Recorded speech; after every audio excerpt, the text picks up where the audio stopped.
সিলেট ভ্রমণের উদ্দেশ্যে ট্রেনে শ্রীমঙ্গল হয়ে সিলেটে আসা।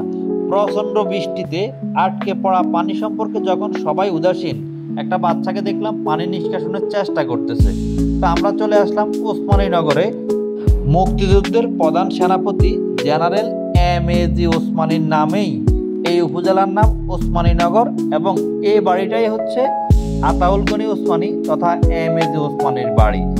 ওসমানের বাড়ি এবং পাশে শেরখার মাজারটা দেখে তাজপুর মাদ্রাসার কাছ থেকে যাচ্ছি বালাগঞ্জ। এটা এক গম্বুজ বিশিষ্ট একটা মসজিদ, শীতলপাটির বালাগঞ্জ। শীতলপাটি হচ্ছে বালাগঞ্জের ঐতিহ্য। এটা হচ্ছে কুশিয়ারা নদী বালাগঞ্জ শহরের পাশ দিয়ে বয়ে গেছে।